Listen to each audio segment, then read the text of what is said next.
ابن حجر نے خود بیان کیتا کہ امام بخاری دی غلطی ہے ابو سفیان دی دے بارے وچ کہ جو شام تو اطلاع ہے کہ مدینے وچ فوت ہے مورخین سارے متفق ہیں یہ اصول کہ مورخین کی بات میں ترجیح کی جائے اور امام بخاری کی بات کا رد کیا جائے یہ بات لیکن ایک چیز اور دیکھ رہا تھا کہ ابو سفیان کے حوالے نال جڑا عقلی بنا جائے میں نے شام کا لفظ کیا ہے نا اس تے روایت نہیں ہے نہیں دا امام بخاری نے روایت بیان کی تھی اون تو کوئی لفظ نہیں دا شام دا وہ تھلے آپ ہی مطلب وہ حافظ ابن حجر بیان کر رہے ہیں جو بھی ہے نا مقصد ہے کہ ابن حجر نے یہ اصول اختیار کیتا ہے کہ مورخین نو تاریخی معاملات وچ محدثین تے ترجیح ہے اور یہ اصول حقیقت ہر فن وسے گا اپنا علاج دے معاملے ڈاکٹر دی بات اہم ہے تعمیر دے معاملے انجینئر دی بات اہم ہے لیکن میں ایک چیز تلاش کرتا سا کہ امام بخاری نے کدے یہ اصول بیان کیتا ہے امام بخاری اس اصول نو مانتے نہیں اصل جڑا ہے نا دوسرا سعد بن معاذ والا مسئلہ وہ تو تسی دستا سی کہ کوئی اور سعد ہے جو وہ ایک چیز فتح الباری جڑی انہوں نے بیان کی نا حافظ ابن حجر نے وہ کہندے نے جی مورخین نے دو ایک واقدی ہے تے ایک ابن اسحاق ہے اچھا تے جڑا ابن اسحاق ہے ان دی روایت دے وچ لفظ سعد بن معاذ دے نہیں ہے اچھا تے امام بخاری نے روایت لے لی ہے واقدی کولوں تے واقدی نے سعد بن معاذ دا تذکرہ کیتا ہوا ہے تے ابن اسحاق نے سعد بن معاذ دا تذکرہ نہیں کیتا اچھا تے یہ تو گویا کہ ایک مورخ جڑا انہیں صحیح بیان کیتا ہے دوسرے نے صحیح نہیں بیان کیتا تے وہ واقعی شاید میں مقدم ہوگا متقدم نہیں متقدم نہیں گا وہ ابن سعد دا استاد ہے ہاں تو پھر امام بخاری نے استاد دی روایت لے لی ہے دوسری بات ہے کہ ابن سعد تے مدلس ہے تے جرا نہیں ابن سعد مدلس نہیں گا وہ بڑا سکہ آدمی ہے امام ہے سکہ لیکن جڑی گل ہے نا میں یہ کہنا چاہنا وا کہ یہ بات امام بخاری دا موقف ہے کیونکہ امام بخاری نے مثلا ایام کے بارے میں اگر کوئی گل ہوے گی تو کدی بات کو ترجیح ہوے گی ترجیح ہوے گی اگر امام بخاری دی اس کتاب صرف شریعت نہیں گی بلکہ ایام جنگ بھی ہے تے امور جڑی ہے نا ہودے امور نے عادیہ وغیرہ وہ بھی ہے تو پھر یہ تو مطلب ہے کہ امام بخاری نو اصل میں حافظ اللہ صاحب روپڑی کو اپنے سبق دے دوران کو گل سنی سی جڑی مینوں ہن اج پوری یاد نہیں میں کہنا کہ مینوں جب یاد نہیں کی تو میں کوئی چیز حوالہ مل جائے ابن حجر نے اینو اپنے طور تے بیان کیتا ہے لیکن امام بخاری دے حوالے نال بیان نہیں کیتا کہ امام بخاری دا موقع ہے ہاں اس طرح چیز میں نے وہ چیز صحیح دی ہے ویسے عمران صاحب کہہ رہے تھے میرے کو ایک کتاب ہے گی تو میں آج آواں گا وہ دیکھنے ممکن ان دے وچوں کچھ ہے جی چلو تحقیق کی کوشش کرو اللہ ہاں جی مفتی صاحب کی گل ہے کوئی فتویٰ دینا تسی ماشاءاللہ اللہ اچھا جی اقبال صاحب کسی نے کو ادھا گلاس پانی کا لے آئے میں گلا خشک ہو رہا ہے پہلے پانی پینا پھر لے لینا ہوں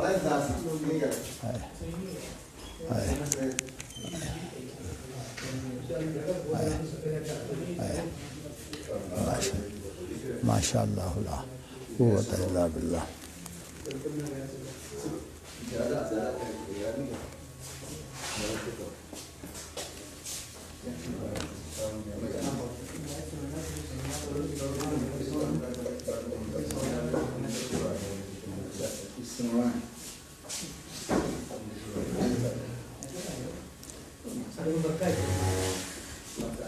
اللہ اے طرح چھل لو تسلی نہ چھل لو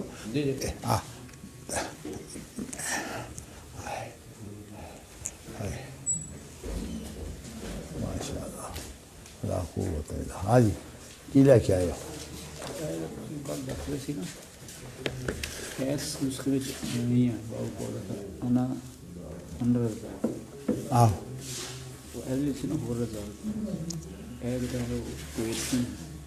ایک منٹ ہے اچھا یہ کویت والے نے چھاپیا ہے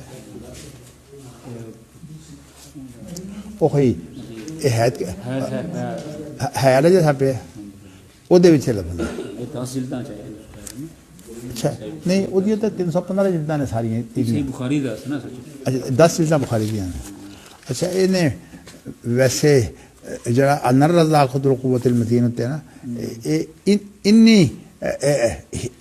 انی انر رضا خود القوت المتین ہے ویسے اصل جڑی روایت ہے کتنے ہے پائی ان اللہ هذه نسخة بالوقت في نسخة إن الله هو الرزاق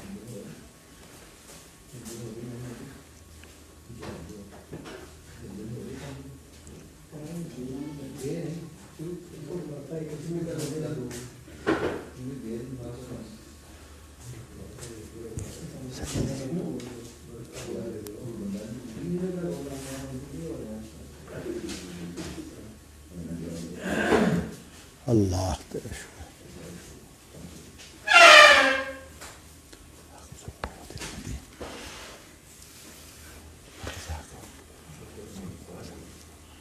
شکر اللہ اکبر اللہ اکبر بسم اللہ الرحمن الرحیم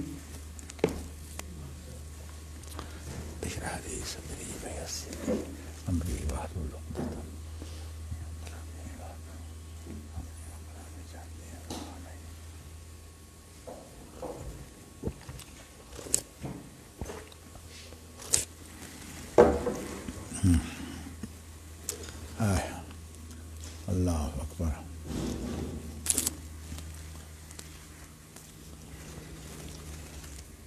یہ امام بخاری کی کتاب التوحید جو ہے یہ اتنی اہم ہے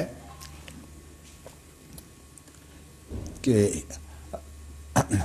رحمانیہ کراچی کے شیخ الحدیث ابو الاشبال صغیر احمد بہاری جو بعد میں کافی عرصہ سعودی عرب میں رہے اور غالباً ان کو جو ہے وہ نیشنلٹی مل گئی تھی،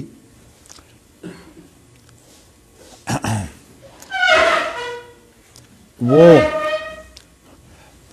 کتاب التوحید کی شروع کے باوجود یہ سمجھتے تھے کہ کتاب التوحید کی ابھی ایک معیاری شرح آنی چاہیے، اور حالانکہ کتاب التوحید کی دو شرحیں تو بہت معروف ہیں۔ ایک جو شرح ہے کتاب التوحید کی وہ سید نذیر حسین دہلوی رحمۃ اللہ علیہ کے شاگرد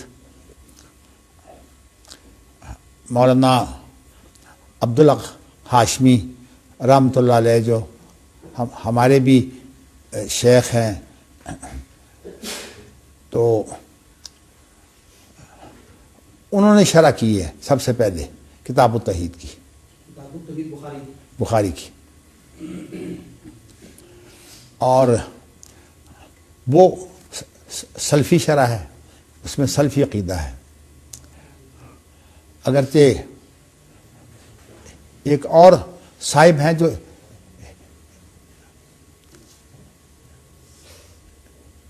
وہ بھی بڑے علماء میں شمار ہوتے ہیں، اب وہ شاگرد مولانا عبدالحق ہاشمی کے ہیں یا مولانا عبدالحق ملتانی، یہ اصل میں دو شخص ہیں۔ عبدالحق ہاشمی تو جو ہیں وہ سلفی تھے جو اب مکہ مکرمہ چلے گئے، اور ان کی بہت کتابیں ہیں، یہ ہمارے اساتذہ میں ہیں۔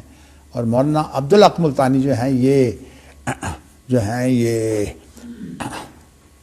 ادریس زبیر کے دادا ہیں۔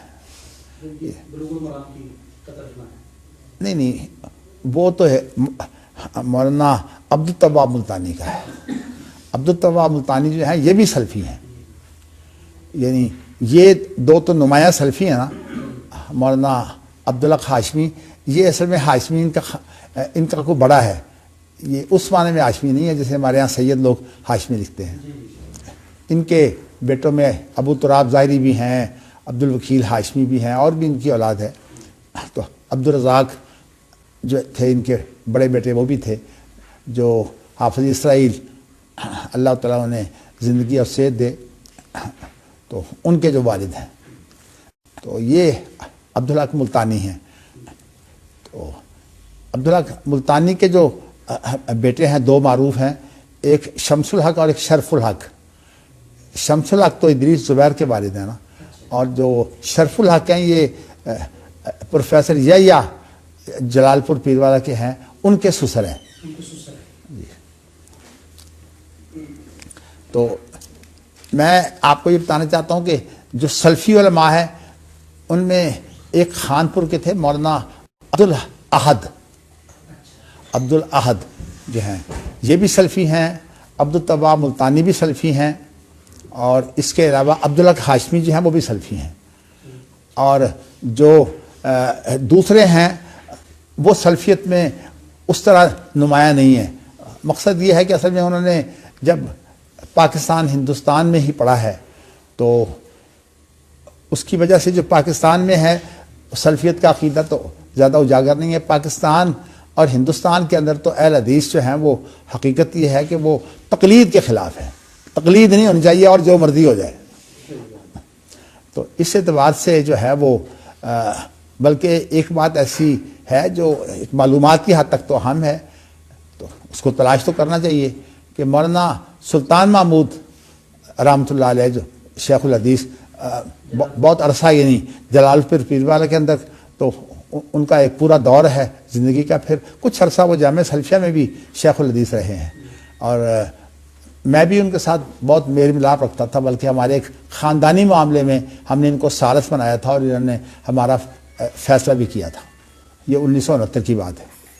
تو کہنے کا مقصد یہ ہے کہ یہ بڑے ذہین علماء میں سے تھے، لیکن انہوں نے بھی بخاری کی شرح کی ہے، اور اس کے اوپر جو ہے وہ کوئی پاکستانی طالب علم جو ہے وہ چاہتا تھا کہ میں اس کی تحقیق کر کے جو ہے وہ PhD لے لوں، تو اس نے یہ کتاب جو ہے وہ اس کو ملی کہ نہیں ملی، یہ بات جو میری براہ راست اس شخص سے نہیں ہوئی، وہاں کے طلبہ جو ہیں جو ام القرا کے ہیں ان سے میری بات ہوئی ہے، تو انہوں نے یہ بتایا کہ وہ کتاب جو ہے وہ غائب کر دی گئی۔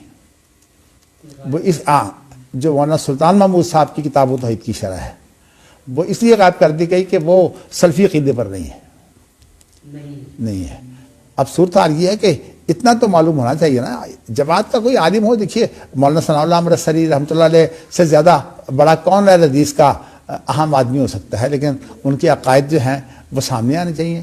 اس طرح جو ہے مولانا سلطان محمود صاحب کی اگر کوئی شرح ہے تو اس کو تلاش کرنا چاہیے، لیکن کہتے ہیں کہ وہ شاید کسی کے پاس اس کا فوٹو اسٹیٹ ہو، لیکن یہاں تو لوگوں کو ذوق نہیں ہے، لیکن کوشش کرنی چاہیے کہ وہ کتاب مل جائے۔ تو کہتے ہیں وہ جو تھے وہ اشعری تھے۔ تو میں آپ کو آج ایک میں نے کل کہا تھا مجھے یاد کروائیں، وہ یہ تھا کہ ہماری پہلی ذمہ داری کیا ہے، انسان کی پہلی ذمہ داری کیا ہے، اس کو یہ بھی بیان کر دیتے ہیں کہ ہمارا مسلمان ہونے کے بعد پہلا فرض کیا ہے، اول و واجب۔ اس کے بارے میں جو فلاسفہ ہیں وہ تو کہتے ہیں پہلا فرض غور و فکر ہے، غور و فکر، بلکہ غور و فکر کا ارادہ کرنا، غور و فکر کا ارادہ کرنا پہلا فرض یہ ہے۔ تو اس لیے لیکن جو سلفی ہیں خاص طور پر سعودی عرب کے اندر تو یہ چیز بہت نمایاں ہے نا، ان کی پوری تحریک جو ہے وہ سلفیت کے لیے ہے، تقلید کے بارے میں تو وہ خود سخت نہیں ہے، اس لیے کہ ان میں سے ایک بہت بڑی تعداد جو ہے وہ حنبلی ہے۔ اگرچہ وہ الگ بات ہے کہ امام احمد بن حنبل جو ہیں وہ خود بہت بڑے محدث ہیں، اور اس لیے دوسری بات یہ ہے کہ احمد بن حنبل ہوں یا مالک ہوں یا شافعی ہوں، یہ سارے کے سارے جو ہیں یہ چونکہ یہ اہل الحدیث کا مکتب فکر جو ہے جو سعید بن مسیب والا ہے اس کے حامل ہیں، اس لیے ان کے نزدیک تو انہوں نے جو بات بھی نکالنی ہے وہ کتاب و سنت سے نکالنی ہے، اصول ہو عقیدہ ہو۔ اصل میں الجھن پیدا ہوتی ہے مقلدین کے اندر، جو ان کے بھی مقلد ہیں، ان کے مقلدین میں الجھن یہ پیدا ہوئی ہے کہ ان کے مقلدین نے بعد میں ابو الحسن اشعری کو جو ہے وہ عقیدہ میں اختیار کر لیا، اگرچہ مقلدین کے ہاں جو ہے عقیدہ میں تقلید حرام ہے، لیکن عملاً صورت آ رہی ہے کہ وہ اشعری ہیں، ایک بڑی تعداد اشعری ہے۔ تو اس لیے حتیٰ کہ اب امام شافعی دیکھیے کتنے بڑے سلفی ہیں، لیکن ان کے طرف منسوب ہونے والے ابن حجر، نووی وغیرہ سارے یہ سب کا سب اشعری ہیں۔ تو کہنے کا مقصد ہے اسی طرح جو ہے جو ابو الحسن اشعری یہ سب جو ہیں یہ 34 صدی ہجری کے جو پہلا نصف ہے اس کے اندر ہوئے ہیں، ان کی وفات ہو گئی ہے۔ غالباً ابو الحسن اشعری کی جو وفات ہے وہ تو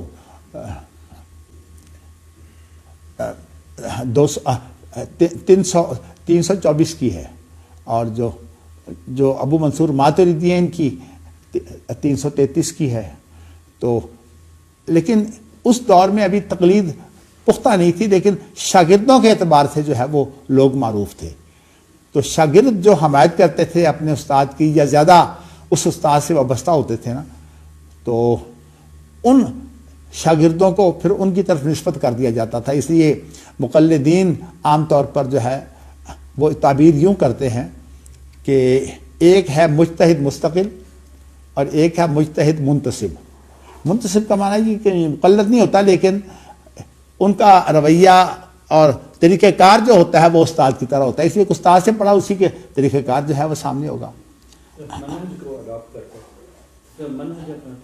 نہیں آپ کہنے دیں درمیان میں وضاحت کرتے کرتے اسی موضوع پر پھر مجھے آگے بڑھنا ہے ذرا۔ تو اب صورتحال یہ ہے کہ یہ مجتہد منتسب ہیں، جیسے کہ طحاوی کی وفات جو ہے وہ 321 کی ہے۔ اب 321 یعنی یہ ابو اشعری سے اور اسی طرح جو ابو منصور ماتریدی دونوں سے پہلے فوت ہو گئے ہیں۔ اب ان کی جو کتابیں ہیں یہ نہ ابو الحسن اشعری کا جو عقیدہ بعد میں معروف ہوا ہے نہ یہ اس سے متاثر ہیں، کیونکہ یہ ہیں اس سے پہلے، تو اس اعتبار سے لیکن اتنی بات ہے کہ یہ منسوب ہوتے ہیں امام ابو حنیفہ کی طرف، اس لیے کہ جو امام شافعی کے ایک بہت ہی خاص شاگرد ہے مزنی، یہ ان کے بانجے ہیں، مزنی ماموں تھے، اور چونکہ یہ سارا خاندان طحاوی کا، ان کی ماں جو ہے وہ امام شافعی کی شاگردوں میں سے ہے اور وہ بھی عالمہ تھی۔ تو اس اعتبار سے جو ہے یہ مدنی جو ہے وہ امام ابو حنیفہ کی کتابوں کا بہت مطالعہ کرتے تھے، یا امام ابو حنیفہ کے جو ساتھی ہیں ابو یوسف، اور دوسری بات جو ہے وہ ایک یہ بھی ہوئی ہے کہ جب امام ابو یوسف قاضی القضات بن گئے تو انہوں نے پھر بہت جگہ پر جو امام ابو حنیفہ کی طرف منسوب ہونے والے لوگ ہیں ان کو جج لگایا تھا، قاضی لگایا تھا۔ تو اس اعتبار سے جو ہے وہ ایک رجحان یہ سمجھا جانے لگا کہ قاضی ہو یا امام راتب ہو، کسی مسجد کا امام اور خطیب ہو، ان کی اہمیت ہوتی ہے دونوں کی۔ تو اس اعتبار سے جو ہے وہ لوگ پھر منسوب ہو جاتے تھے، تو طحاوی ان لوگوں میں ہیں۔ تو ویسے کہتے ہیں کہ کچھ تھوڑا سا رد عمل بھی تھا ماموں کے ساتھ، چونکہ ماموں مطالعہ تو بہت کرتے تھے لیکن امام ابو حنیفہ کے راغب تھے وہ، یعنی امام شافعی کی طرف سے وہ تنقید کرتے ہیں امام ابو حنیفہ کی۔ تو اس اعتبار سے جو ہے وہ ریاکشن پیدا ہو جاتا ہے۔ تو اس وجہ سے صورتحال یہ، لیکن اتنی بات ہے کہ نہ یہ اشعری ہے نہ یہ ماتریدی ہے، بلکہ ان کی کتاب کے اندر اشعریت و ماتریدیت کا رد بھی نہیں ہے، اس لیے کہ وہ تو بعد میں ہوئے ہیں۔ وہ وہی بات ہے نا، جیسے ہمارے ہاں جب زیادہ عقیدت ہوتی ہے تو وہ یہود کی طرح کہ ابراہیم جو تھے وہ یہودی تھے۔ اب یہ بتائیے کہ قرآن مجید کہتا ہے ابراہیم یہودی کیسے ہو سکتے ہیں، کہ موسیٰ علیہ السلام تو ابراہیم کے بعد آئے ہیں، تو ان کو آپ بنا یہودی تو وہ جو موسیٰ علیہ السلام کے پیروکار ہیں۔ تو کیسے ہے انا اول الناس، نہیں انا اولا، وہ آیت ہے نا 30 پارے کے آخر میں، اللہ اکبر، اس میں یہ ہے کہ ابراہیم جو ہیں وہ کیسے یہودی نصرانی ہو سکتے ہیں، اس لیے کہ حضرت موسیٰ اور عیسیٰ دونوں ان کے بعد آئے ہیں، تو اسی لیے اگر ہم یہ کہیں کہ طحاوی جو ہیں وہ نہ تو اشعری ہیں نہ ماتریدی ہیں، تو اسی لیے طحاوی جو ہیں وہ سلفی ہیں، یعنی عقیدہ میں سلفی ہیں، کیونکہ اس وقت ائمہ سارے کے سارے سلفی تھے، بلکہ ان کے اندر امام ابو حنیفہ کا مقام جو بہت بلند تھا۔ اس کی وجہ اصل میں یہ ہے کہ باقی ائمہ جو ہیں وہ عام طور پر زیادہ غور و خوض نہیں کرتے تھے، امام ابو حنیفہ کا مزاج غور و خوض کا بہت تھا۔ اسی اعتبار سے امام شافعی نے جو ہے وہ یہ بات کہی ہے کہ فقہ کے اندر دوسرے جو امام ہیں وہ ابو حنیفہ کے شاگرد ہیں، یعنی ابو حنیفہ کا مقام جو ہے وہ فقہ کے اندر بلند ہے۔ ان کی مراد یہ ہے کہ یہ جو اجتہادی غور و فکر ہے نا، یہ امام ابو حنیفہ کے اندر بہت پایا جاتا تھا، اور یہی وجہ ہے کہ جو ان کے طرف منسوب ہوئے ہیں پھر وہ غور و فکر کی طرف زیادہ رہے ہیں۔ تو اس لیے امام ابو حنیفہ کو یہ فرض کر لینا کہ امام ابو حنیفہ جو ہیں وہ غلط تھے، یہ صرف تقلید کی وجہ سے، تقلید کی مخالفت کی وجہ سے ہمارے ہاں جو یہ بات پھیلی ہے کہ امام ابو حنیفہ کو جو ہے وہ ان کی توہین کرو۔ جیسے کہ ہمارے ہاں جو ہے حدیث ظاہری ہے وہ بڑے خوش ہوتے ہیں اس بات سے کہ صدق رسول اللہ و کذب ابو حنیفہ، جو ابن اعظم کا کلام ہے اس سے بڑے خوش ہوتے ہیں، بلکہ میرے بعد جو ہے وہ چونکہ وہ کلاتے ہیں، اسی میں کہہ دیتا ہوں میں نے بیت العتیق کے اندر کوئی تقریر کی تھی، میری طبیعت تو ٹھیک نہیں تھی، میں تقریر کے فوراً بعد وہاں سے چلا آیا، تو میرے بعد جو ہے وہ مولانا عبدالسلام بھٹوی صاحب کی تقریر تھی، تو اس لیے میں نے اس میں ابن حزم کے اوپر تنقید کی تھی کہ ابن حزم کو جو ہے یہ اماموں کو گالیاں نکالنی چاہیے۔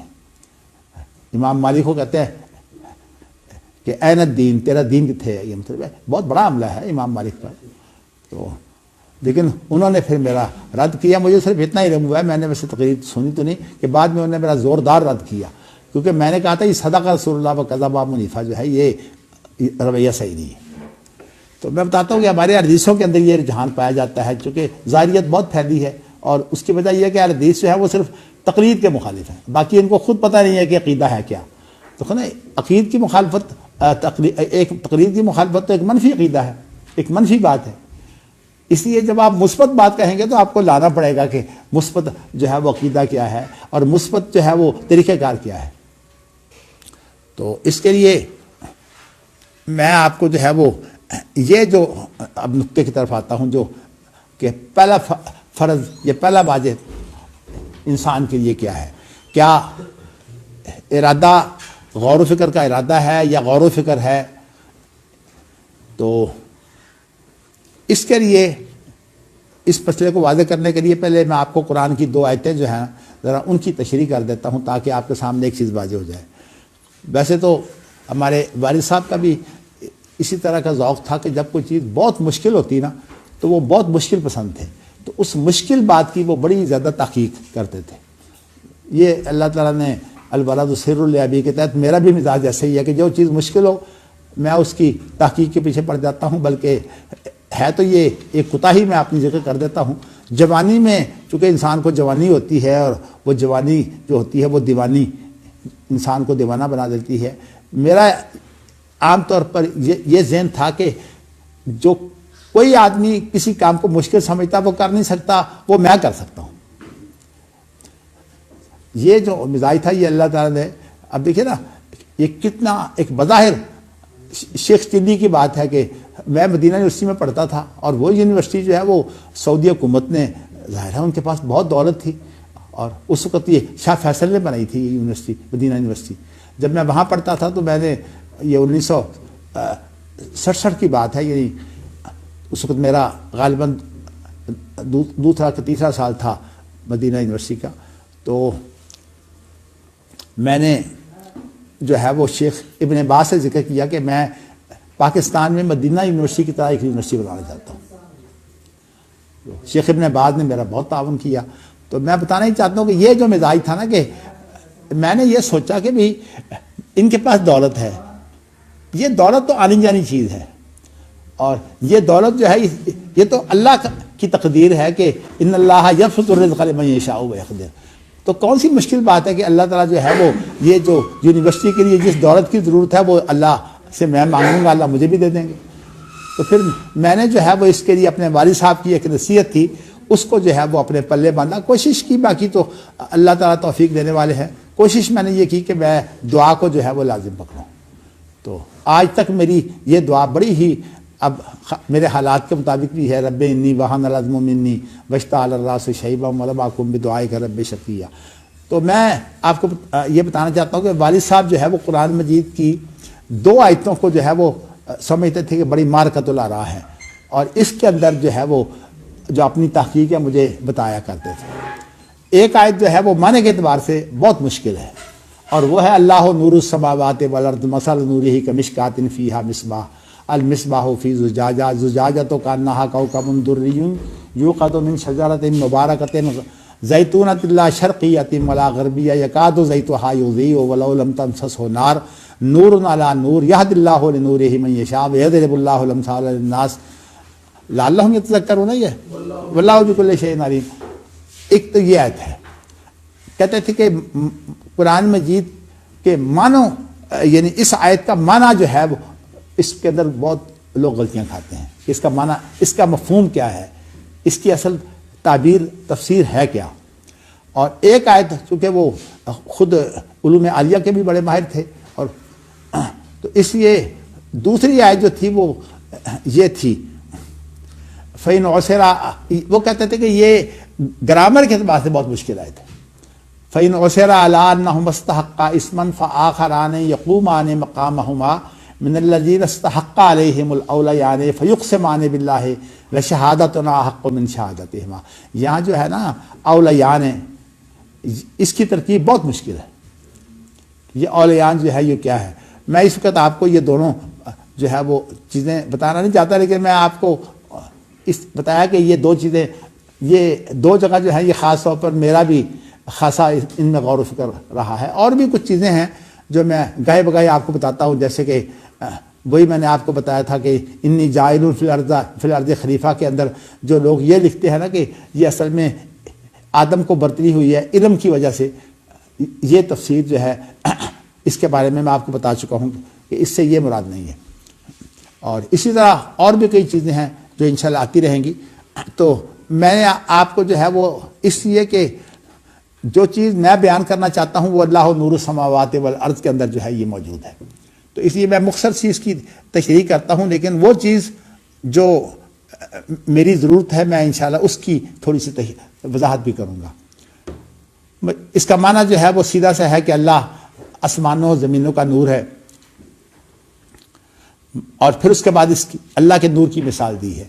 مثل نورہ کمشکاۃ فیہا مصباح، اللہ کے نور کی مثال یہ ہے کہ جیسے کہ ایک چراغ ہے، اور وہ چراغ جو ہے وہ ایک لالٹین کے اندر ہے۔ مصباح اس چیز کو بولتے ہیں جس کے اندر چراغ رکھا جاتا ہے۔ چراغ کو اگر شیشے کے اندر رکھیں نا تو چراغ کی روشنی جو ہے وہ بڑھ جاتی ہے، کیونکہ اگر آپ شیشے کے اندر نہیں رکھیں گے تو ادھر ایک تو ہوا متاثر کرتی ہے، دوسرا اور چیزیں پھر اس کو متاثر کرتی ہیں۔ تو شیشے کے اندر اگر آپ اس کو محفوظ کر دیں تو پھر یہ اس کی روشنی بڑھ جاتی ہے۔ چلیے اس آگے بڑھتے ہیں۔ مثل نورہ کمشکاۃ فیہا مصباح، اب یہ ہے کہ وہ جو چراغ ہے وہ ایک ہمارے گھروں کے اندر، اب تو کوٹھیاں بن گئی، اگر اب بھی ہوتا ہے کہ ایک ایسی جگہ بنائی ہوتی ہیں جو اس کے اندر خاص چیزیں وہاں اونچی کر کے رکھ دیتے ہیں۔ ہمارے یا بلکہ گاؤں میں تو میں گیا ہوں تو ایک بڑا رواج تھا کہ جو شادی کی اوپر برتن ملتے تھے نا وہ سارے بڑے سنبھال کے اوپر لگائے ہوتے تھے۔ ہاں جی، ہاں جی، لیکن یہ اس کو بولتے ہیں جس کو عربی زبان میں کوہ بولتے ہیں، کوہ۔ تو یہ وہ ہوتا ہے جو اس کو کیا آپ کہیں گے؟ ہاں جی، تاکچہ، لیکن تاکچہ تو وہ ہوتا ہے جو کھلا ہو، یہ پیچھے سے بند ہوتا ہے۔ تو اس کے اندر کرتے یہ ہے کہ اس کے اندر رکھ دیتے ہیں تاکچے کے اندر، تاکہ ہوا ادھر ادھر کی اس کو نہ لگے، اور اس کے بعد پھر اس کے اندر رکھ دیتے ہیں چراغ۔ تو چراغ جو ہے وہ جب اس کے اندر ہوتا ہے تو المصباح فی زجاجہ، تو اس لیے کہا ہے کہ وہ جو چراغ ہے وہ شیشے کے اندر ہے. تو شیشہ جتنا بھی صاف بہتر ہوگا نا، صاف ہوگا، اچھا قسم کا شیشہ، اس کے اندر جو ہے وہ زیادہ جو ہے وہ روشنی جو ہے وہ جاتی ہے. اور انعطاف ایک لفظ ہے سائنس کا جس کو ایکسلریشن کہتے ہیں. انعطاف یہ ہوتا ہے کہ جب کوئی چیز گزرتی ہے تو تھوڑا سا اس کے اندر جو ہے وہ ٹیڑھا پن پیدا ہو جاتا ہے. آپ دیکھیے، آپ ایک پائپ لے کر جو ہے وہ پانی، صاف پانی کے اندر ڈبوئیں، تو جہاں سے پانی شروع ہوگا وہاں سے پائپ جو ہے وہ تھوڑا سا ٹیڑھا ہو جائے گا. اس کو بولتے ہیں انعطاف. اور یہ جو انعطاف ہے اس کی جو رفتار ہوتی ہے اس کو بولتے ہیں ایکسلریشن انگریزی میں. تو میں اب ذرا آگے بڑھتا ہوں. المصباح فی زجاجہ الزجاجۃ کانہا کوکب دری یوقد من شجرۃ مبارکۃ زیتونہ. میں ذرا یہ جو ہے نا شیشہ، یہ ایک بہت ہی تیز چمکتا ہوا ستارہ ہے. دری سکتے ہیں جو بہت چمکنے والا ستارہ ہو. زیادہ چمکدار ستارے کو کہتے ہیں دری. آپ دیکھیں نا جو ستارے بڑے چمکدار ہوتے ہیں پھر ان کی جو ہے وہ کس طرح روشنی ادھر ادھر نکل رہی ہوتی ہے، تو اس کو کہتے ہیں کہ چمکتا ہوا ستارہ یا چمک مارتا ہوا ستارہ.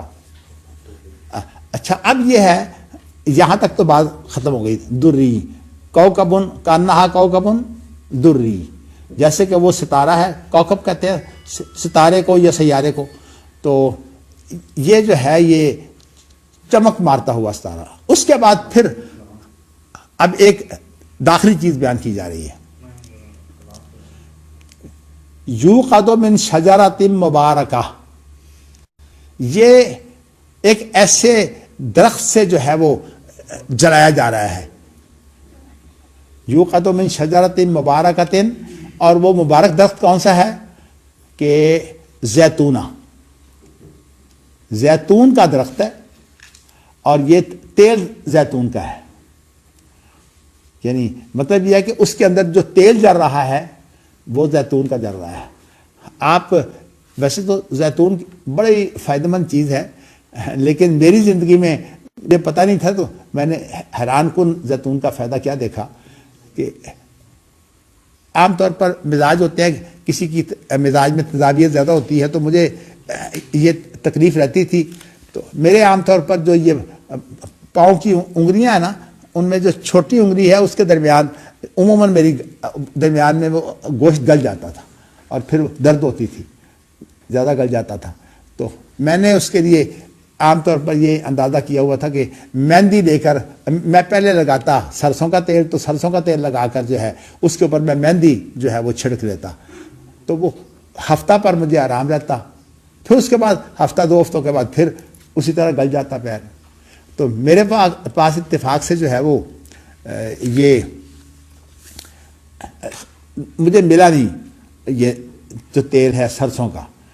تو مجھے خیال آیا رات کو سوتے وقت کہ میں درد مجھے ہو رہی ہے، تو میں یہاں کوئی اور تیل لگاتا ہوں. سرسوں میں نے ڈھونڈا، ملا نہیں. تو میں نے کیا کام کیا، زیتون کا تیل پڑا ہوا تھا، تو میں نے زیتون کا تیل جو ہے وہ لگا کر اس کے اوپر جو ہے وہ مہندی چھڑک دی. اصل میں تیل کے ساتھ مہندی چھڑکے تو مہندی یہ ٹھہر جاتی ہے، ورنہ وہ جو ہے وہ نکل جاتی ہے مہندی. جب میں نے وہ مہندی چھڑکی تو مجھے ایک عجیب صورتحال پیدا ہوئی کہ پہلے سرسوں کا تیل تو مجھے ہفتہ دو ہفتے آرام دیتا تھا، یہ مہینہ دو مہینے جو ہے وہ اس نے مجھے آرام دیا. پھر میں نے جو ہے وہ چھوڑ دیا. میں نے کہا سرسوں کا تیل جو ہے اس سے دوبارہ تکلیف ہو جاتی ہے، اور زیتون کا تیل جو ہے، تو میں آپ بتانا چاہتا ہوں زیتون کا تیل اتنا فائدہ مند ہے. ویسے تو اس کے لاکھوں فائدے ہیں، ہزاروں نہیں، اس پر مستقل کتابیں موجود ہیں. تو یہ مگر میں آپ کو بتانا چاہتا ہوں کہ یہاں یہ جلایا جا رہا ہے.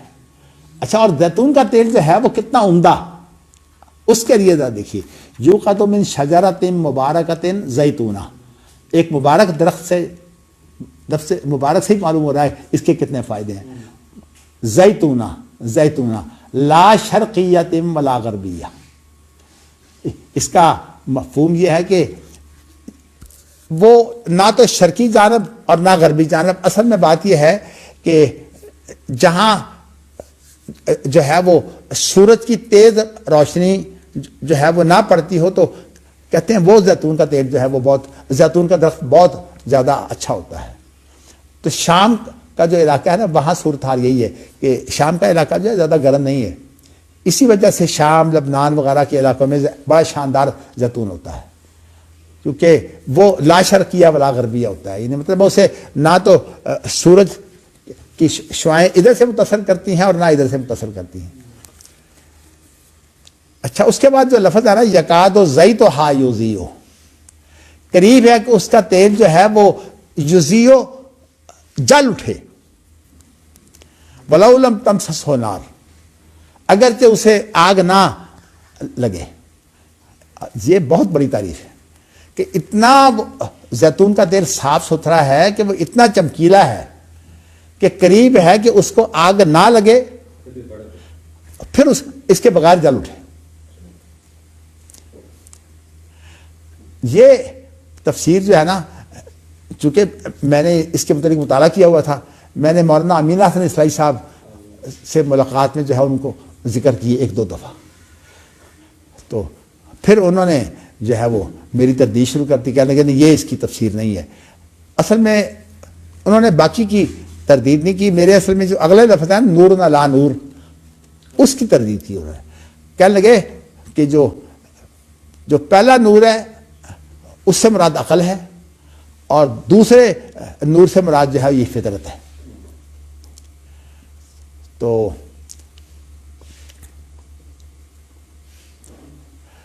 میں نے جو ہے وہ کہا کہ نہیں، تفسیر جو ہے وہ نور علی نور کی یہ نہیں ہے. نور، پہلے نور سے مراد وہی ہے اور دوسرے نور سے مراد انسانی فطرت ہے. تو یہ میرا ان سے اختلاف ہوا، اور مولانا امین حسن اصلاحی رحمۃ اللہ علیہ بڑے ہی مطلب جشیلے تھے، برداشت نہیں کرتے تھے اختلاف. لیکن اب چونکہ میں اکیلا تھا اس لیے میری گفتگو، میں جاتا بھی اسی لیے تھا کہ ان سے کوئی پوچھوں، لیکن باہر صورت جب گفتگو ہوئی تو مجھے کہنے لگے اچھا کوئی نہیں میں دیکھوں گا اس پر. تو میں آپ کو بتانا چاہتا ہوں کہ اس کے اندر جو پہلا نور ہے، والد صاحب مجھے بتایا کرتے ہیں کہ اس سے مراد وہی ہے اور دوسرے نور سے مراد فطرت ہے. اب میں جو میرا آج کا مقصود ہے نا وہ یہ ہے کہ میں آپ کو بتانا چاہتا ہوں کہ انسانی فطرت سے کیا مراد ہے.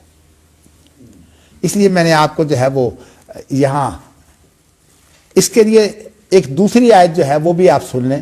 وہ یہ ہے کہ وَلَا تَكُونُوا مِنَ الْمُشْرِكِينَ مِنَ الَّذِينَ فَرَّقُوا دِينَهُمْ وَكَانُوا شِيَعًا. نہیں، وَلَا تَكُونُوا مِنَ الْمُشْرِكِينَ فِطْرَةَ اللَّهِ الَّتِي فَطَرَ النَّاسَ عَلَيْهَا. وَلَا تَكُونُوا مِنَ الْمُشْرِكِينَ فِطْرَةَ، نہیں پہلے میرے خیال میں لفظ ہے اس کے اندر وَلَا تَكُونُوا مِنَ الْمُشْرِكِينَ مِنَ الَّذِينَ فَرَّقُوا دِينَهُم وَكَانُوا شِيَعًا. اس کے بعد لفظ ہے فطرت اللہ التی فطر الناس علیہا لا تبدیل لخلق اللہ. یہ غالباً میرے خیال میں سورۃ روم ہے نا 21ویں پارے میں. تو اس آیت کے اندر جو ہے یہ بیان ہوا ہے کہ تم فرقہ بندی سے بچو اور تم جو ہے وہ فرقہ بندی سے بچ کر جو ہے وہ فطرت اختیار کرو جس فطرت کے اوپر اللہ نے انسان کو پیدا کیا ہے. اب یہاں فطرت سے کیا مراد ہے؟ اچھا، لفظ صرف اتنا نہیں ہے کہ فطرت اللہ التی فطر الناس علیہا، اس لیے کہ اللہ تعالیٰ کی پیدائش جو ہے وہ اللہ تعالیٰ کی ایک ایسا ارادہ ہے جو تخلیقی ارادہ ہوتا ہے. تو تخلیقی ارادہ جو ہے وہ تو برائی کا خالق بھی اللہ ہی ہے. ہم تو مجوسی تو نہیں ہے کہ ہم برائی کا خالق جو ہے وہ اس کو اہرمن کو مانے اور نیکی کا خالق یزداق کو مانے.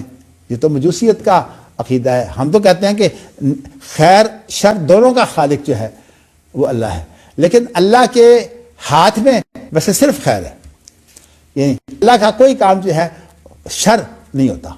تو اسی لیے یہ لفظ جو ہے یہ قرآن مجید میں آیا ہے نا اللہم مالک الملک توتی الملک من تشاء وتنزع الملک ممن تشاء وتعز من تشاء وتذل من تشاء بیدک الخیر، تیرے ہاتھ میں بھلائی ہی ہے، کیونکہ الخیر معرب باللہ میں نا، تو اس لیے اس کو جب پیچھے لے گئے ہیں تو انحصار ہو گیا ہے، قصر پیدا ہو گیا ہے۔ تو کہنے کا مقصد یہ ہے کہ ویسے لیکن شر کا خالق جو ہے وہ بھی اللہ ہے، لیکن حدیث کے الفاظ ہیں وَالشَّرُّ لَيْسَ إِلَيْكَ، شر اللہ کی طرف نسبت نہیں ہوتی، اور اس کا معنی یہ نہیں ہے کہ یہ صرف ادب ہے، ویسے اللہ کی طرف سے جو صورتحال ہے، اللہ کی طرف سے شر ہوتی ہی نہیں۔ اس کی جو تفصیل اگر آپ نے دیکھنی ہو تو شرح عقیدہ طحاویہ دیکھیے، اس کے اندر بڑی اس کی تفصیل موجود ہے۔ لیکن اس وقت جو میں بات آپ کو بتانا چاہتا ہوں، یہ بتانا چاہتا ہوں کہ فطرت سے مراد جو ہے وہ اصل میں وہ انسانی، بلکہ میں چاہتا ہوں کہ عبداللہ بن عباس کے حوالے سے پہلے آپ کو بتاؤں۔ عبداللہ بن عباس کتنے ذہین، اور قرآن مجید کے بارے میں جو نبی اکرم صلی اللہ علیہ وسلم نے ان کے لیے دعا کی تھی کہ اللہم علمہ التاویل، کہ اللہ جو قرآن کی جو مراد ہے یہ اس کو سکھا دے۔ تو اب ابن عباس کا جو مقام اور مرتبہ تھا، ان کو فطرت کا مفہوم نہیں، یعنی ذہن کھلتا تھا ان کو۔ تو کہتے کہ میں بیٹھا ہوا تھا تو دو دیہاتی لوگ جو ہے وہ آپس میں اختلاف ایک جھگڑے کی صورت میں میرے پاس آ گئے۔ جھگڑا یہ تھا کہ ایک آدمی نے جو ہے وہ کنواں کھودا تھا، اور دوسرے آدمی نے اسی کنویں کے اوپر جو ہے وہ جیسے کہتے ہیں چونا گچ کر کے یا پلستر وغیرہ کر کے اس کو پکا بنا دیا تھا۔ اب جس نے اس کو پکا بنا دیا تھا وہ کہتا تھا یہ کنواں میرا ہے۔ تو یہ آپ یوں سمجھیے کہ یوں مثال ہے، ہمارے ہاں بعض دفعہ ایسا ہوتا ہے کہ جو ہمارے لازمی سروس کے ملازمین ہوتے ہیں نا، ہم ان کو کہتے ہیں وہ چار پائی پڑی ہوئی ہے، پنجابی میں کہتے ہیں نا اس کی پین جو ہوتی ہے ڈاؤن، پنجابی میں ڈاؤن پا لے تو وہ استعمال کر رہا ہے، وہ ڈاؤن پا کے دے وہ باریک بن جاتا ہے، وہ کہتا ہے میں ڈاؤن پائی ہے۔ انسانی بڑا کمزور مزاج ہے۔ عام طور پر یہ ہوتا ہے کہ باپ جب بوڑھا ہو رہا تو اولاد باپ کی کسی چیز پر جو ہے وہ قبضہ کر لیتی ہے، کہتی ہے کہ اس کے اندر میری محنت بھی شامل ہے، اور یہ بہت جو ہے وہ فساد کا باعث ہوتا ہے۔ اسی لیے اس پر جو ہے وہ علماء کا فتویٰ یہ ہے کہ اگر کوئی لڑکا جو ہے اس نے باپ کے ساتھ کوئی محنت بھی کی ہو تو جب وراثت ترکہ تقسیم ہوگا تو اس کے اندر اس کا حصہ زیادہ نہیں ہے۔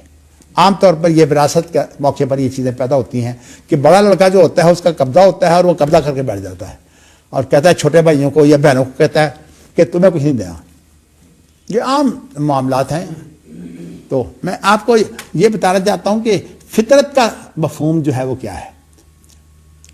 ایک دفعہ نہ دو تین اگر ان کو آپ تقابل کریں گے آپ کو سمجھ آئے گی۔ ایک لفظ ہے قدرت، اور ایک لفظ ہے جبلت، اور ایک لفظ ہے فطرت۔ قدرت اللہ کی جو تقدیر ہے نا، اس کائنات کا پورا نظام یہ بھی اللہ کی تقدیر سے ہے، یہ قدرت ہے۔ جبلت جو ہے اللہ کی تخلیق کو جبلت کہتے ہیں۔ قرآن مجید میں کیسے ہے وَالْجَبِلَّةُ الْأَوَّلِينَ، آپ ذرا پیچھے سے پڑھ دیا کریں نا، میں نے آپ کو بتایا ہوا ہے کہ ہاں 19 پارے میں کیسے ہے۔ یہ آپ کا بھی امتحان ہے، میں تو خیر اب بوڑھا ہو گیا ہوں اس لیے مفتی صاحب مفسر قرآن ہے لیکن حافظ قرآن نہیں ہے۔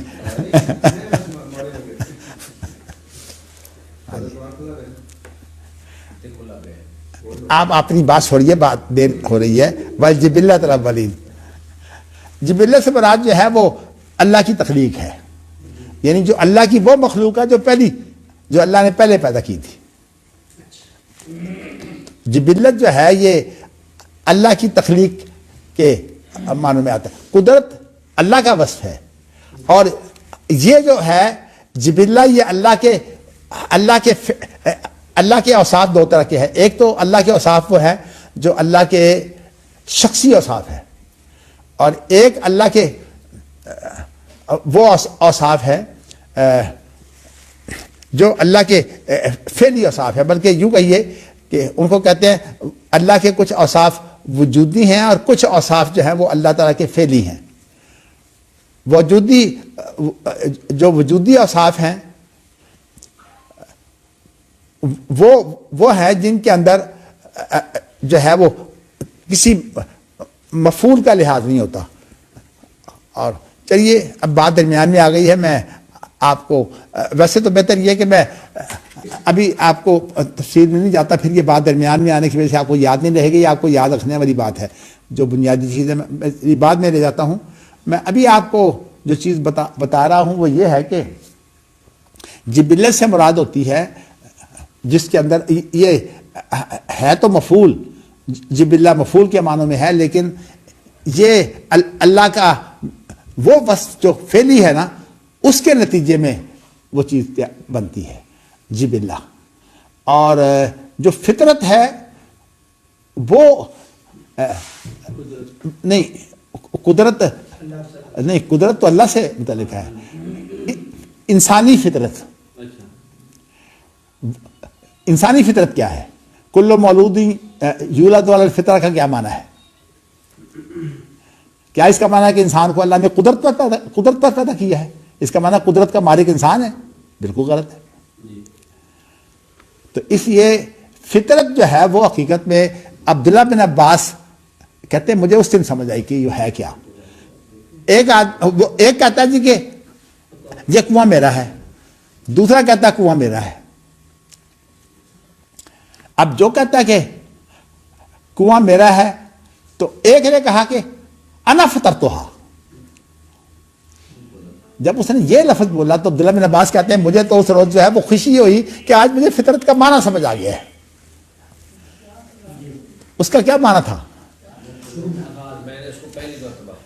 نہیں، پہلی مرتبہ بھی نہیں، بلکہ اصل جو ہے یہ میرا بنایا ہوا ہے۔ اس کا مفہوم ہے کہ اصل میرا بنایا ہوا ہے۔ نہیں نہیں نہیں، اصل ایک ہوتا ہے اصل، اور ایک ہوتا ہے اصل کے اوپر ملمہ سازی۔ آغاز بھی نہیں، آغاز کا معنی اس کے اندر موجود ہے، لیکن اصل بات یہ ہے اصل کے اندر سب کچھ آ جاتا ہے۔ اصل جو ہوتا ہے اس کے اندر سارا کچھ شامل ہوتا ہے۔ تو اس لیے اس نے کہا کہ انا فطرتھا کا مفہوم یہ ہے کہ اصلاً یہ کنواں میں نے بنایا ہے۔ جیسے نا میں نے ابھی آپ کو چارپائی کی مثال دی تھی۔ اب اگر ایک آدمی جو ہے وہ اس کی پین کی وجہ سے اس کا مالک بن جائے، اسے کیا کہیں گے کہ اصل تو یہ اس درس کا وقف ہے، یہ تو اس ادارے کا وقف ہے، اصل تو ادارے کا وقف ہے، تم جو ہے پین ڈال کر اب کہتے ہو کہ یہ چارپائی میری بن گئی ہے۔ تو یہ لفظ، تو اس کا مطلب اصل میں یہ بتانا چاہتا ہوں کہ انا فطرتھا کے لفظ سے عبداللہ بن مسعود کو جو ہے فطرت کا مفہوم سمجھ آ گیا۔ اچھا، اس کے لیے انگریزی زبان میں کوئی لفظ نہیں ہے فطرت کے لیے، ان کے ہاں لفظ نیچر ہے جو قدرت کے معنوں میں ہے۔ تو اسی لیے سر سید نے جو ہے ساری نیچریت پیدا کر دی ہے، اور یہ کہا ہے کہ مسئلہ ہی ختم ہو گیا اصل میں انسان کا، کہ یہاں نظام ہی سارا سائنسی اور کائنات کا ہے۔ چونکہ سائنس کا جو نظام ہے وہ سارے کا سارا قدرت سے متعلق ہے، اس کے اندر حق و باطل کی تو بات ہی نہیں ہوتی۔ اللہ کی قدرت ہے، حتیٰ کہ اس کے بعد جو اس کے اندر محنتیں کرتے ہیں، ٹیکنالوجی کے میدان میں آ جاتے ہیں، وہ بھی اس کی بنیاد تو سائنس ہوتی ہے۔ تو اس اعتبار سے سائنس اور فلسفہ، میں نے اسی لیے بتایا تھا کہ سائنس اور فلسفے کا تعلق جو ہے حق و باطل سے نہیں ہوتا، اس کا تعلق صرف واقعہ سے ہوتا ہے، اور واقعہ جو ہے وہ غلط بھی ہو تو وہ اس کو حق نہیں کہتے۔ جیسے کہ چوری، ڈکیتی، یا کسی نے کسی کو ناحق قتل کر دیا تو ناحق کا لفظ خود بتا رہا ہے کہ وہ حق نہیں ہے۔ تو اسی لیے میں نے آپ کو بتایا تھا کہ افعال عامہ کے علاوہ شریعت کے اندر ایک اور فعل عامہ بھی ہے، عام ہے، وہ کیا ہے؟ حق۔ اسی لیے لا الہ الا اللہ کی جو صفت ہے نا، لا الہ بحق، لا الہ حق الا اللہ ہے۔ لا الہ الا اللہ نابیوں کے نزدیک جو ہے حق صفت بن نہیں سکتی، یہ فعال خاصہ میں سے ہے، لیکن یہ بات دوسری طرف نکل جائے گی۔ میں آپ کو بتا رہا ہوں فطرت سے مراد حقیقت میں انسان کا وہ مقصد ہے جس مقصد کے مطابق اللہ تعالیٰ نے انسان کے اندر جو ہے وہ توازن پیدا کیا ہے۔ کیونکہ اگر انسان کا وہ توازن بگڑ جائے پھر انسان جو ہے وہ حق کو تلاش نہیں کر سکتا۔ قرآن مجید کے اندر کی طرف آپ ذرا دیکھیے، لقد خلقنا الانسان فی احسن تقویم، سورۃ 3 میں ہے نا کہ ہم نے انسان کو پیدا کیا ہے بہترین توازن میں. یہاں کیا مراد ہے؟ جب انسان اپنے بہترین توازن میں ہوتا ہے تو اس وقت جو ہے وہ انسان کا کمال ہوتا ہے، اور اگر یہ توازن بگڑ جائے تو انسان معذور ہو جاتا ہے.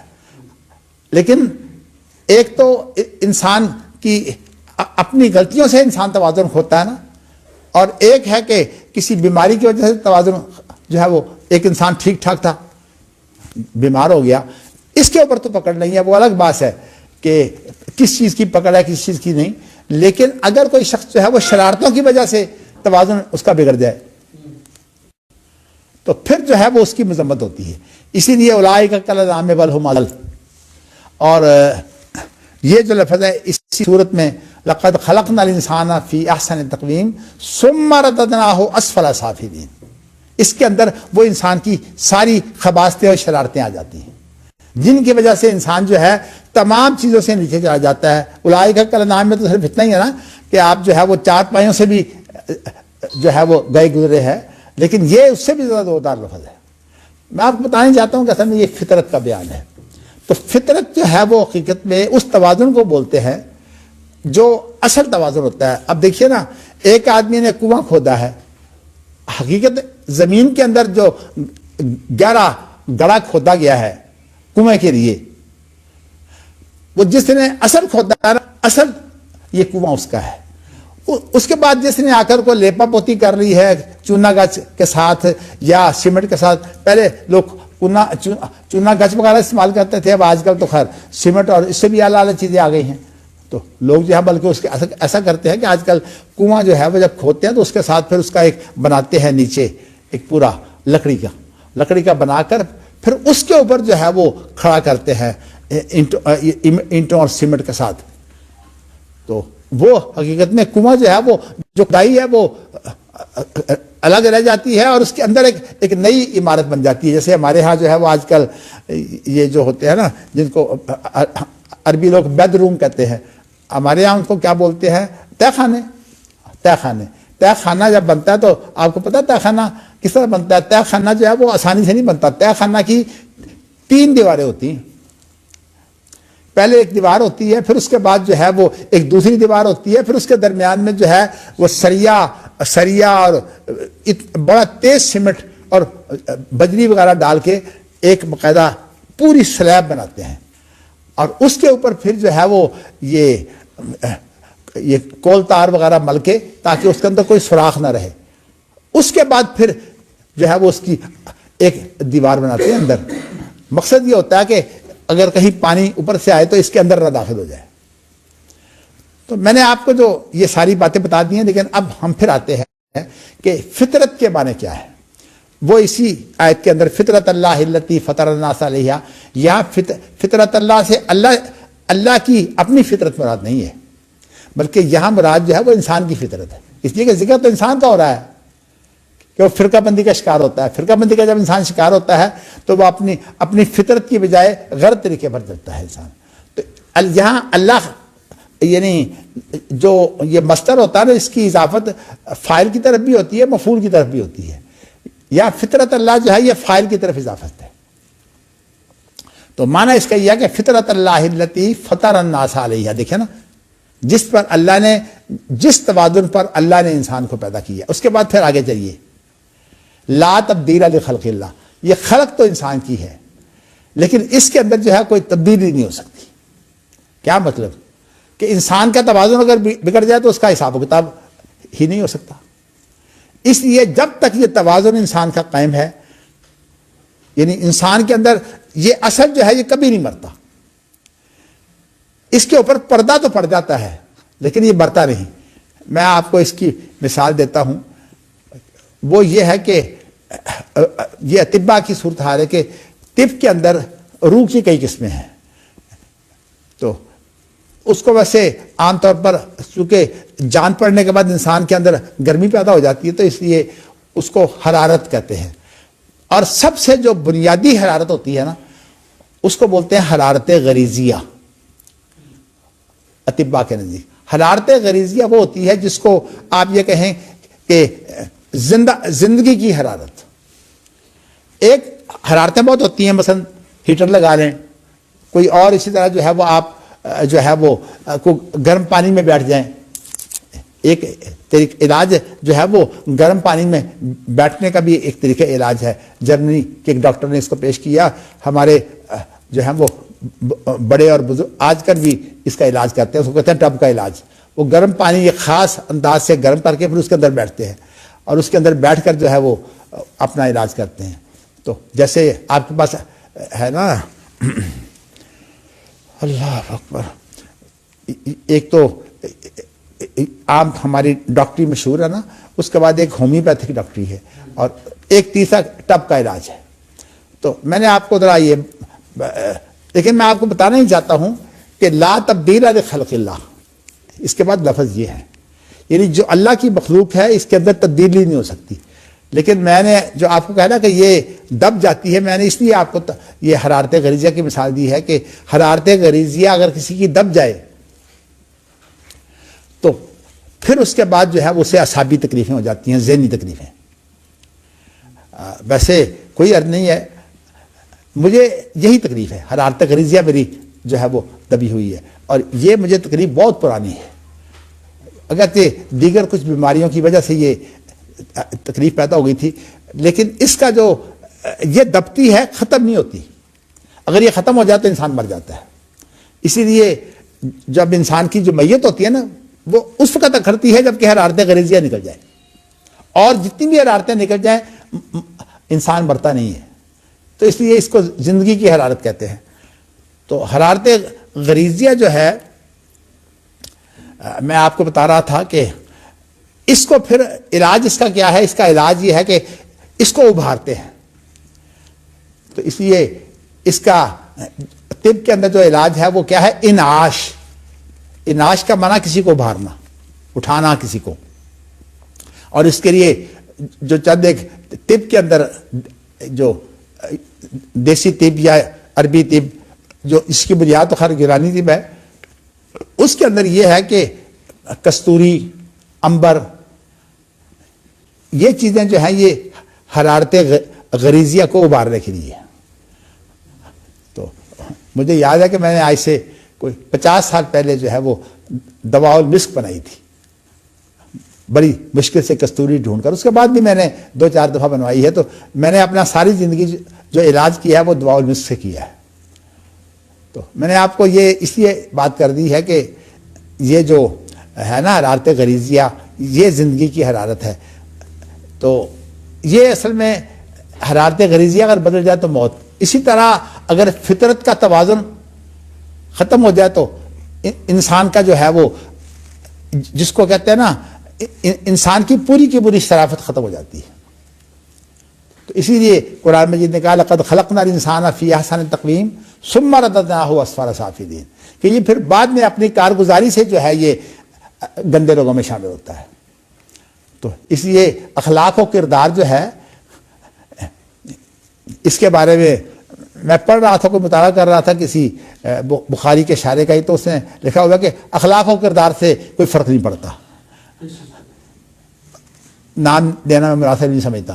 اس نے کہا کہ اصل جو ہے وہ یہ کہ عقیدہ درست ہونا چاہیے، اخلاق و کردار کی کوئی اہمیت نہیں ہے. حالانکہ اللہ کے بندے کو پتہ نہیں کہ اصل میں ایمان کی جتنی بھی زیادتی ہوتی ہے وہ اخلاق و کردار سے ہوتی ہے. تو اس لیے یہ کہنا کہ اخلاق و کردار جو ہے اس کی کوئی اہمیت نہیں ہے، یہ اصل میں ابن تیمیہ کی جو کتاب ہے نا اقتضاء الصراط المستقیم، وہ اصل میں اسی غرض سے ہے، کیونکہ تہذیب کا تعلق اخلاق و کردار سے ہوتا ہے. تو اس لیے جو تہذیب بنتی ہے وہ اخلاق و کردار سے بنتی ہے. تو قرآن مجید کی یہ جو آیت ہے نا لیس البر ان تولوا وجوہکم قبل المشرق والمغرب، امام بخاری بھی لائے ہیں یہ آیت. اس کے اندر جو ہے وہ تمام چیزیں شریعت کی جو ہے وہ اکٹھی کر دی ہیں. اور اس کے اندر آخر میں کیا ہے، والموفون بعہدہم اذا عاہدوا پڑھیے آپ، والموفون بعہدہم اذا عاہدوا والصابرین فی البأساء والضراء وحین الباس. یہ سارا اخلاق و کردار ہے. تو اخلاق و کردار جو ہے یہ ایمان کی تکمیل کے لیے ہوتا ہے. تو کہنے کا مقصد یہ ہے کہ میں نے آپ کو جو ہے وہ آج فطرت کی جو تعریف اس لیے بتائی ہے کہ یہ فطرت مرتی نہیں ہے، یہ ڈھک جاتی ہے. اسی لیے ختم اللہ علی قلوبہم وعلی سمعہم وعلی ابصارہم والا ابصارہم غشاوہ، یہاں ختم سے مراد یہ ہے کہ اس کے اندر جمود آ جاتا ہے، اور والا ابصارہم غشاوہ وہ تو لفظی واضح ہے کہ اس کی آنکھوں پر تو پردہ آ گیا، تو گویا کہ جب پردہ ڈال دیا جائے یا اسے جو ہے وہ جامد کر دیا جائے تو پھر جو ہے، لیکن مرتا پھر بھی نہیں۔ اور یہی وجہ ہے کہ آپ جب فریزر میں کوئی چیز رکھتے ہیں کس لیے رکھتے ہیں؟ تاکہ اس کے اندر تبدیلی نہ آئے۔ تو اسی وجہ سے جو سرد ممالک ہیں ان کے اندر دن رات بھی لمبے ہوتے ہیں اور عمریں بھی لمبی ہوتی ہیں۔ تو میں نے اب آپ کے سامنے کئی مسائل اکٹھے کر دیے، یہ خاص طور پر فلسفے سائنس والا جو مزاج ہے ان کو سمجھ آتی ہے، لیکن چلیے میں نے آپ کے سامنے یہ چیزیں رکھ دی ہیں۔ میں نے آپ کو جو ہے سوال تو یہ تھا کہ پہلا واجب کیا ہے؟ تو اصل میں اللہ کا خطاب جو ہے یہ فطرت کو ہے، یہ عقل کو براہ راست نہیں ہے۔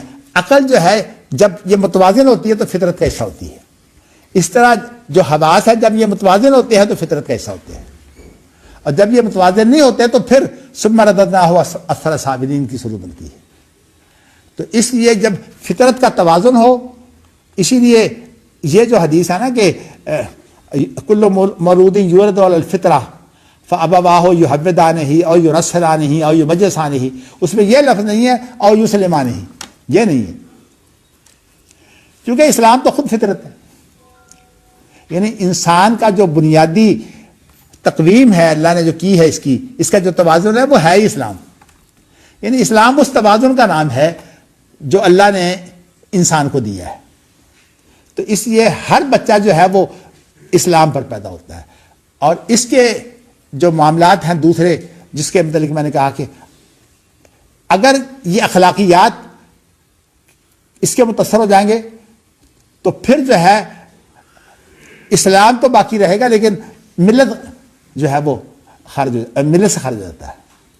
تو اسی لیے بعض روایات میں الفاظ ہیں یولد علی الملہ، یہ حدیث کی روایات کے الفاظ ہیں۔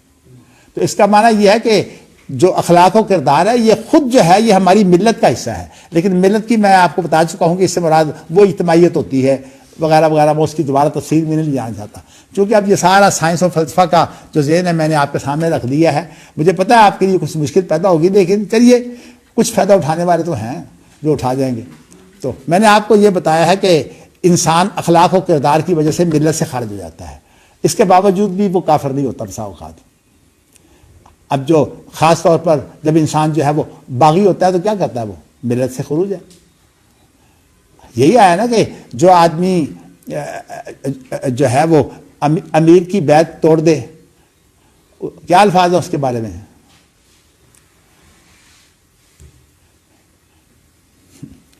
ہاں جی، جو وہ جاہلیت کی موت مرے گا، جاہلیت کی موت مرتا ہے۔ کیا مطلب اس کا؟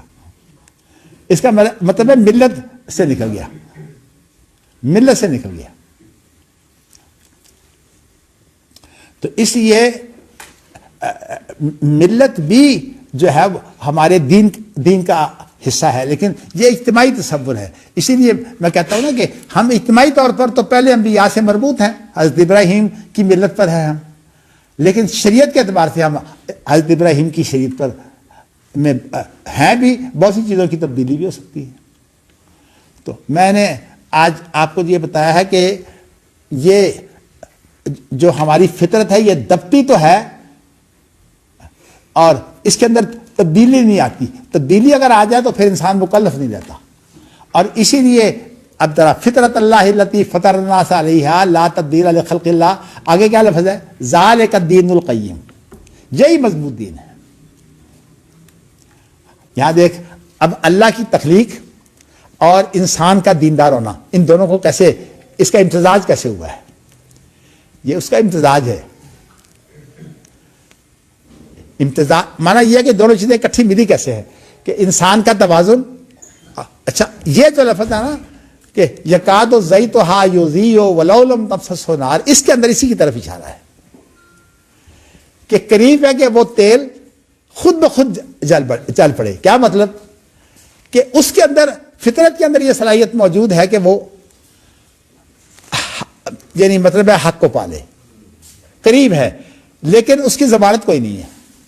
اس لیے اللہ تعالیٰ نے اس کے اوپر وحی کی روشنی بھیجی ہے. اور جو لوگ یہ کہتے ہیں کہ نہیں کہ ہمیں جو ہے وہ عقل و بصیرت کافی ہے، وہ حقیقت میں فطرت کا انکار کرتے ہیں، یعنی فطرت کی حیثیت کا انکار کرتے ہیں. تو اس لیے سلف کا تصور یہ ہے کہ فطرت جو ہے اس کے اندر عقل اس کا ایک تابع حصہ ہے، اس کے اوپر حاوی نہیں ہے.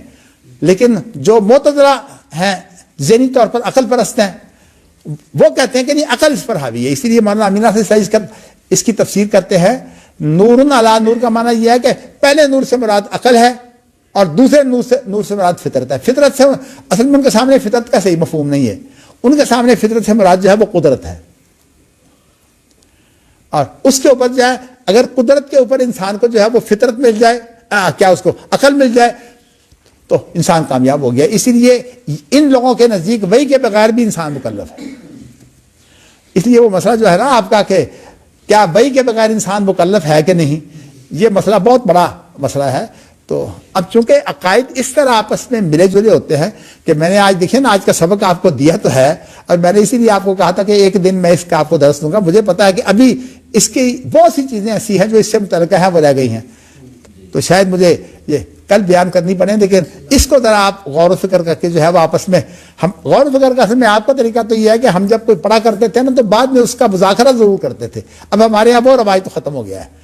طلبہ جو ہے جب چھٹی ہوئی تو چھٹی ہو جاتی ہے مستقل، بلکہ پہلے تو غیر حاضری ہوتے ہیں. غیر حاضری ماشاءاللہ اتنا بڑا حق ہے کہ اس کے بعد جو ہے وہ جرمانے معاف کرانے کے لیے تو بڑے حربے اختیار کرتے ہیں، لیکن خود جو ہے وہ علم کا شوق ہو تو غیر حاضری کیا ہوتی ہے. اس لیے جس کو علم کا شوق ہے، ہماری صورت یہ ہے کہ ہم کبھی یہ نہیں دیکھتے تھے کہ وقت ہے کہ نہیں. ہم تو اصل میں ہر وقت کوئی اگر آپس میں علماء کی گفتگو ہو جائے ہم تو فوراً بھاگ کر وہاں جاتے تھے کہ ان کی آپس میں تبادلہ خیال سے ہمارا بھی ذہن کھلے گا. اور یہ اللہ کا شکر ہے کہ آج جو تھوڑی بہت یہ سوجھ بوجھ ہے، اس کی وجہ یہی ہے. چلیے جی، آپ کے سامنے میں جو چیز میں نے بیان کی ہے، اب میں انشاءاللہ تعالی آج کا مسئلہ جو ہے میں نے مسئلہ اس کو حل کر دوں کہ پہلا واجب جو ہے وہ کیا ہے. یہاں سے یہ بات معلوم ہوئی کہ جب کوئی خطاب فطرت سے ہے تو پہلا واجب کیا ہے کہ اللہ نے انسان کو پیدا کیا اپنے لیے. تو انسان کے اندر جو ہے وہ چیز موجود ہے، صلاحیت. وہ صلاحیت موجود ہے کہ انسان جو ہے وہ اللہ کو پالے. میں علم کی بات نہیں کرتا، اللہ کو پالے. لیکن وہ اس کا توازن جو ہے ہمیں پتہ نہیں ہوتا کہ کیسے ہے. اس کا توازن قائم ہوتا ہے شریعت سے، وحی سے. اس وجہ سے اگر کوئی آدمی یہ کہے نا کہ میں وحی کے بغیر جو ہے وہ حق کو پالوں گا تو یہ غلط دعویٰ ہے. تو اسی لیے جو سلف ہے وہ کہتے ہیں کہ نہیں، وحی ہمارے لیے حجت ہے. یہ تمام چیزیں یہ انسانی صلاحیتیں ہیں.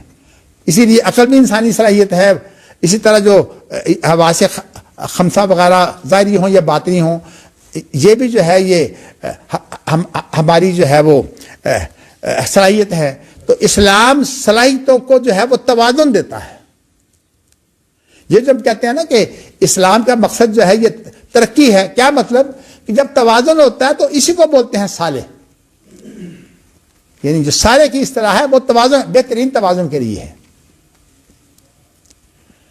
تو اس لیے عامل الصالحات کا ترجمہ جو ہے وہ عام طور پر فلسفہ مزاج لوگ یہ کرتے ہیں کہ جن کے اندر جو ہے وہ ایسی جو ہے وہ ہوتا ہے توازن کہ وہ پھر ترقی پاتا جاتا ہے. اور آپ کو یہ بتاؤں کہ یہ درخت جب اس کو بڑھانا ہوتا ہے نا، اس کا طریقہ کار یہ ہوتا ہے کہ پہلے اس کو بڑھنے دیتے ہیں بغیر کسی حد کے. وہ ادھر سے بھی نکلتی ہیں ٹہنیاں، ادھر سے بھی نکلتی ہیں. پھر اس کے بعد کیا کرتے ہیں؟ اس کے بعد پھر کہتے ہیں اس کو کاٹتے ہیں اور اس کو بولتے ہیں اس کو کاٹا حذب یحذب، اس کے لیے استعمال ہوتا ہے. تہذیب جو ہے وہ یہیں سے آیا ہے لفظ. اس کو جب کاٹتے ہیں پھر وہ سیدھا بڑھتا ہے. آپ دیکھیے نا، یہ دو کٹھیاں چھوڑ دے، انہوں نے مستقل مالی جو ہے وہ اسی کام کے لیے رکھے ہوئے ہیں کہ وہ ان کو کاٹ کے رکھتے ہیں. بلکہ انہوں نے صرف ان کو کاٹا نہیں ہوا، بلکہ انہوں نے مختلف شکلیں بنائی ہوئی ہیں درختوں کی. اور وہ کیا ہے کہ اس کی جو کاٹ چھانٹ ہے، سروں کے درخت کو جو ہے وہ خاص طور پر کاٹ چھانٹ کرتے ہیں، اور وہ کاٹ چھانٹ کرتے کرتے بہت اونچا چلا جاتا ہے.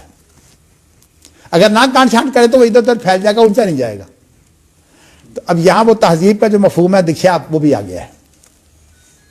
تو میں نے آپ کو بتایا کہ چونکہ پہلا خطاب فطرت سے ہے، اس لیے عقل تو فطرت کے تابع ہے، خود فطرت کا ایک حصہ ہے، اور جو اسی طرح مشاہدہ ہے وہ بھی فطرت کا حصہ ہے. تو اس لیے فطرت کے اندر عقل بھی شامل ہے، مشاہدہ بھی شامل ہے، اور ان کا توازن بھی شامل ہے. اس اعتبار سے جو ہے وہ فطرت جو ہے وہ پہچان تو سکتی ہے، لیکن اللہ نے مہربانی یہ کی ہے کہ اس کی بنیاد پر اس کو پکڑ نہیں ہے. یہ اللہ کی مہربانی ہے. اللہ رحمان ہے، اللہ رحیم ہے، پکڑ نہیں ہے فطرت کی بنیاد پر. اسی لیے جو ہے وہ یہ کہا جاتا ہے مَا كُنَّا مُعَذِّبِينَ حَتَّىٰ نَبْعَثَ رَسُولًا. ویسے تو انسان کی پکڑ ہو سکتی ہے کہ بھئی جب زکوٰۃ و زیت و ہا یوزی ہو، جبکہ فطرت خود بخود کسی چیز کو پالے تو پکڑ ہونی چاہیے، لیکن اللہ نے کہا نہیں. اللہ صلاحیتوں کے مطابق نہیں پکڑتا. اللہ تو رحمان ہے، اور رحمان ہونے کی وجہ سے یہ تقاضا ہے کہ اللہ تعالیٰ انسان اگر اجمالی طور پر ویسے لوگ پا بھی لیتے ہیں، آپ یہ بتاؤں اس کی پھر آگے جو ہے وہ تاریخی باتیں ہیں، تجرباتی باتیں ہیں، لیکن اس وقت میں آپ کو یہ بتانا چاہتا ہوں کہ اصل بات جو ہے وہ یہ ہے کہ پہلا جو واجب ہے وہ اصل میں فطرت کا مطالبہ ہے. تو فطرت کا مطالبہ جو ہے اس کے اندر خود بخود جو ہے وہ کیا ہے؟ توحید. فطرت وہی توازن ہے. توحید اس توازن کا نام ہے. تو اس لیے میں نے آپ کو بتایا کہ پہلا واجب کیا ہے؟ توحید. ہاں جی چلیے آپ بھی آ گئے، ویسے بات تو بڑی اہم تھی. تو اس لیے یہ جو سلفی لوگ جو یہ کہتے ہیں نا کہ پہلا واجب جو ہے وہ توحید ہے، اس کا معنی یہ ہے. لیکن توحید سے مراد یہ نہیں ہے جن کو مظاہر توحید کہتے ہیں. توحید سے مراد جو ہے وہ اصل میں اللہ سے تعلق ہے. چونکہ انسان کو اللہ نے اپنے لیے پیدا کیا ہے، یہ پوری کائنات جو ہے وہ انسان کے لیے مسخر ہے، انسان کی خدمت کے لیے ہے، اور انسان جو ہے وہ اللہ کے لیے ہے. تو اس اعتبار سے انسان کا جو پہلا تقاضا ہے وہ کیا ہے؟ وہ جو میں نے آپ نے جو فطرت کی تو میں نے تفصیل آپ کے سامنے پیش کی ہے. تو پہلا تقاضا انسان کا یہ ہے کہ اپنے اللہ سے وابستہ ہو. اسی لیے کوئی اگر اللہ کا انکار بھی کرے گا نا تو ایسی نشانیاں، اب یہ آپ کو بتاتا ہوں کہ اس وقت اللہ کا انکار کرنے والے زیادہ یہ لوگ ہیں روس اور چائنا والے. جہاں تک ہے نا یہ عیسائی اور یہودی، یہ تو اہل کتاب ہے نا، یہ اللہ کا اس طرح انکار نہیں کرتے، لیکن یہ انکار کرتے ہیں. لیکن سٹالن کے بارے میں بات آتی ہے کہ سٹالن موت کے قریب کچھ اشارے کرتا تھا اوپر.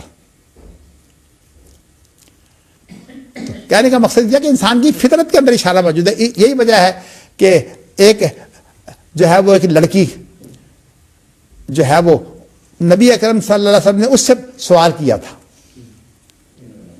کہ اللہ کہاں ہے. اس نے کیا جواب دیا تھا؟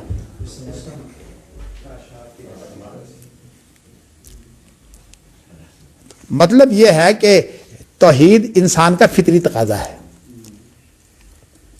تو جب انسان کا فطری تقاضا ہے تو یہ واجب تو اس کے لیے ہے، لیکن اللہ کی مہربانی یہ ہے کہ اللہ نے یہ کہا ہے وَمَا كُنَّا مُعَذِّبِينَ حَتَّىٰ نَبْعَثَ رَسُولًا.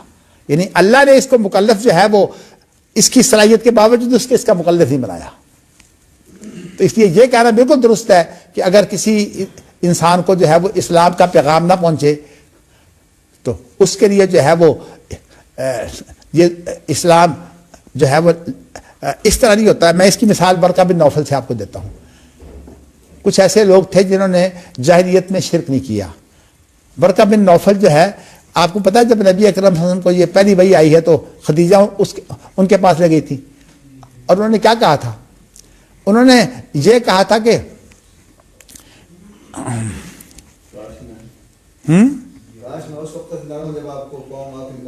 ہاں سوال یہ پیدا ہوتا ہے ورقہ بن نوفل جو ہے یہ مسلمان ہے کہ نہیں؟ ہاں جی وہ مسلمان ہے. کیوں؟ فطرت کا تقاضا اسے پورا کر دیا. اگر فطرت کا تقاضا کوئی شخص پورا کر دے، اگرچہ اللہ کی مہربانی ہے کہ انسان مکلف نہیں ہے نبی کے بغیر، لیکن اس کی بھی نجات ہو جائے گی. چلیے متعلقہ باتیں تو میں نے آپ کو بیان کر دی ہیں، باقی چیزیں جو ہیں وہ پھر انشاءاللہ. ذمہ داری اتنی نہیں ہوگی. پہلی ذمہ داری کیا ہے؟ فطرت کا تقاضا پورا کریں، اللہ سے تعلق کر لگاؤ. اب انشاءاللہ کل میں آپ کو بتاؤں گا کہ اللہ کی وجودی